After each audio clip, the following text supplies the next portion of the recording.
Тренировка закончилась. Олеся, очередной раз забыв об шлепанце, брела в душевую. В голове одна мысль — согреться. По телу бегали огромные мурашки, синюшные губы сжаты в одну прямую, тонкую линию, зубы сжаты до предела. Повернула кран, из душа плюнула холодной водой. В трубах что-то заурчало, заклокотало. На девочку накатила злость. Она яростно крутанула вентиль с горячей водой и сморщилась от боли. Кипяток жгучей волной окатил плечи. Девочка отпрянула к стенке, стащила с головы шапочку для плавания. Наконец удалось отрегулировать температуру воды. Олеся подставила лицо под широкую, теплую струю и задержала дыхание. «Где обувь? Опять босиком ходишь? Смотри, будет грибок, сама по врачам побежишь». Мать строго смотрела на стоящую перед ней девочку. «Олеся, каждый раз одно и то же. Мне надоело все тебе напоминать». Голос матери доносился откуда-то издалека, пробиваясь переливчатой, смутно резкой волной сквозь шум фена. Тогда Олеся отращивала волосы. Косичка доходила уже до лопаток. Просушить такую длину было сложно. Мать теребила локоны дочери, дергала, стараясь расправить их. А Олеся стояла, отвернувшись и закрыв глаза. Тело требовало покоя. Хотелось свернуться калачиком прямо тут, на банкетках, накрыться пальто и уснуть. Но сейчас они оденутся, выйдут на пропитанный промозглой сыростью воздух и пойдут на автобусную остановку. Потом нырнут в метро, давясь среди людей, возвращающихся с работы. А дома Олеся окажется только через час. Нина записала дочь на плавание поздновато, уже в 3 классе. Девочка отнекивалась, боясь воды, глубины и самой мысли, что придется, задержав дыхание, уйти в толщину этой странной субстанции, гулко передающей звуки внешнего мира. Но Нина настояла. «Каждый должен уметь плавать, не выдумывай», — говорила она, а в голове крутились слова коллеги с работы, у которой сын участвует в соревнованиях по плаванию и никогда не болеет. Тренер жалела девочку, старалась поддерживать ее, давая лишь меньшую часть положенной нагрузки. Но тут мешало стекло, то, что отделяет родителей от бассейна с тренирующимися детьми. Нина строго следила за всем, что происходит, выговаривая потом педагогу за любой, как ей казалось, промах. «Ну, послушайте, вы же не хотите, чтобы ребенок стал олимпийским чемпионом? Олесе просто нужно научиться плавать, и она научится. Не торопите нас», — тренер строго смотрела на Нину. «Ну, знаете, я плачу за занятия, мне и решать». Нина поджимала губы. Иногда Олесе снилось, что она лежит на дне бассейна, под толщей пахнущей хлоркой воды. Она хочет всплыть, начинает брыкаться, размахивая руками, но ничего не получается. Страх охватывает душу, парализует мышцы. Олеся раскрывает рот, чтобы закричать. Воздух выходит из легких, и девочка просыпается, вздрагивая от страха. Так продолжалось до 5 класса, а потом Олесю как будто подменили. Однажды она просто заперлась в своей комнате, изрезала на мелкие кусочки всю экипировку для занятий плаванием и выкинула обрезки в мусорное ведро. «Все», — просто сказала она, повернувшись к матери в растерянности, смотрящей на дочь. Худо-бедно плавать она тогда уже научилась, но страх воды, непонятный, какой-то первобытно неуправляемый, до сих пор накатывал на девочку, как только она представляла себе бассейн. Страшные сны прекратились. Их как будто выключили, выдернув из розетки и отрезав штекер. Олеся спокойно закончила 9 классов и поступила в медицинское училище. Через 2 года она устроилась работать в детскую больницу, что располагалось недалеко от дома. Старое красное кирпичное здание, кое-где подсвечивающиеся по ночам встроенными светильниками, большие арочные окна, чистый ухоженный парк, Олесе здесь нравилось все, и с детьми она ладила. Практика шла своим чередом, отнимая силы, но придавая всему, что рассказывали в училище, смысл и вскрывая то, что прячется за сложными терминами, превращая неведомый диагноз в реального человека, страждущего, маленького, капризного в своей немощи. Сны вернулись зимой. За окном бурлила пурга, врываясь в форточки вихрями белых пушинок. Дети, прилипнув к окну, наблюдали, как во дворе ставят высокую, разлапистую елку. Вряд ли кого-то из маленьких пациентов выпустят сегодня погулять, дотронуться до колючих веточек, чтобы проверить, настоящая ли ель, не обманул ли снеговик, что стоял во дворе, лихо надвинув на брови старенькое ведро, выделенное нянечками из травматологии. Олеся дежурила этой ночью. Укрывшись мягким пледом, она подоткнула под голову жиденькую подушку и закрыла глаза. На стене тикали часы. У окна на маленькой тумбочке булькал аквариум. Больничная ночь.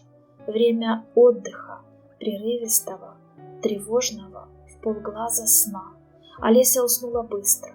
Дремота поглотила ее, не дав расслабиться. Потом сон, тяжелый, страшный, засосал, не давая скинуть себя с уставших плеч. Сначала вокруг была только чернота, потом девушка ощутила холод, безумный, как будто цепями оплетающий все тело, мешающий вздохнуть. Затем пришел страх. Даже не открывая глаз, Олеся поняла, что она под водой. Толща ледяной жидкости давила на барабанные перепонки. Шум отдаленный, как будто затертый, заполнял голову. Девушка чувствовала, что падает, ее тело опускалось все ниже. Губы, повинуясь инстинкту самосохранения, крепко сжались. «Не вдыхать, ни за что не вдыхать», — приказала себе Олеся. Она медленно открыла глаза. Пузырьки воздуха, отскакивающие от намокающей одежды, проносились у лица, насмешливо щекоча кожу. Олеся сразу поняла, что-то не так. Она быстро махнула руками, пытаясь всплыть, но не смогла.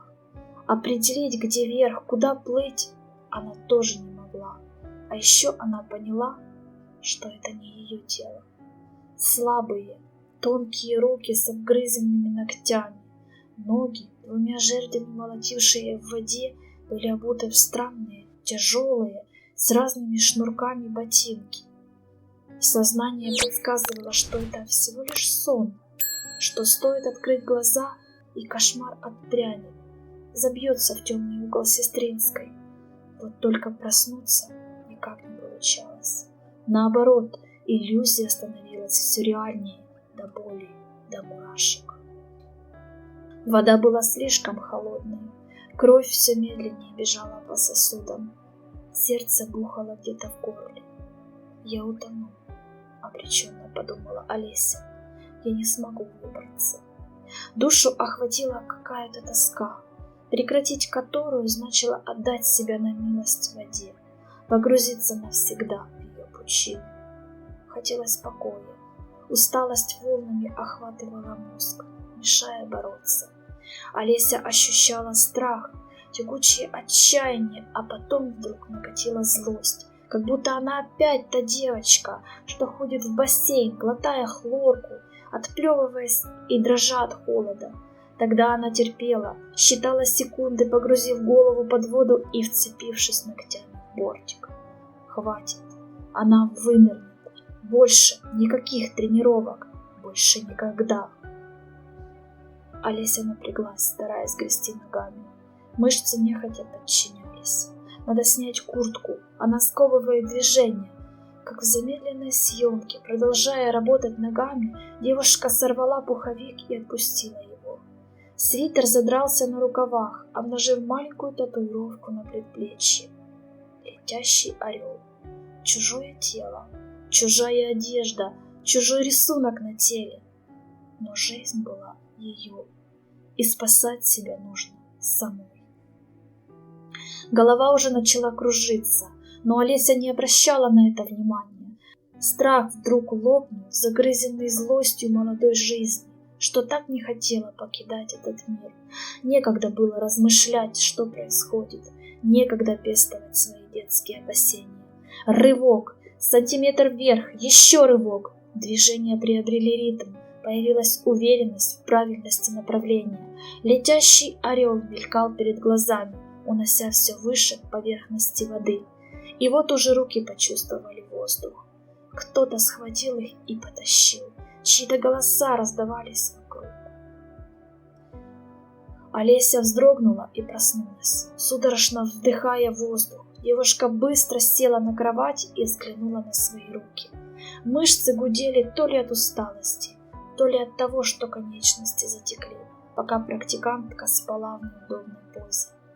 Олеся встала и подошла к зеркалу. Отражение удивленно таращилось на нее из полутьмы, а с кончиков волос, казалось, упали несколько капель воды. Девушка судорожно дотронулась до волос. Нет, все же показалось. А вот внутри, там, где пряталась душа, что-то происходило, что-то перерождалось, трепетно шевелясь. Существование, только что стремившееся оборваться, вдруг взорвалось новыми красками, побуждая глубоко вдохнуть и наслаждаться наполненностью своих легких. «Олеся, давай спускайся в приемное, срочно!» Голос ворвался в пустоту сестринской, врезав его на лохмотье. Девушка поправила форму и побежала по лестнице. «Что там, Мария Николаевна?» — спросила она, натягивая перчатки. «Парень, переохлаждение, утопиться решил, прямо тут, рядом, в Москве-реке, представляешь?» Каталка, толкаемая фельдшером, быстро вкатилась в приемный покой. Лампы осветили синюшно-бледное, удивленное лицо паренька. Олеся, быстро выполняя поручения врачей, помогла переложить больного на кушетку и вдруг замерла. На обнаженной руке пострадавшего летел орел. «Олеся, не спи!» — раздалось над ухом. Девушка вздрогнула и перевела взгляд на ноги парня. Они были обуты в ботинки, зашнурованные лентами разного цвета. Утром Олеся шла домой. В задумчивости она шла по улице, то и дело останавливаясь. Парень, тот, что прыгнул в реку, хотел уйти из жизни. Он сам рассказал. А еще рассказал, что рядом, в воде, с ним был кто-то еще. Кто-то тянул его вверх, мешая выдохнуть последние кубики воздуха, что застряли в легких и заставляя жить. Рядом был кто-то сильный, уверенный и добрый. Парень это запомнил очень хорошо. Он искал глазами своего спасителя, когда лежал на дне спасательного катера. Но люди вокруг только разводили руками и качали головой. Ты один был, сам выплыл. Олеся не верила в мистику и прочую чепуху. Но сегодня она вдруг усомнилась в том, что все наше существование можно описать лишь терминами физиологии и анатомии. Есть что-то или кто-то еще, кто сегодня, за 3 дня до Нового года, заставил встретиться 2 души, всплыть, дав себе шанс на продолжение жизни. «Спасибо, мама», — пожалуй, впервые прошептала Олеся, вспомнив, как мать водила ее на уроки плавания.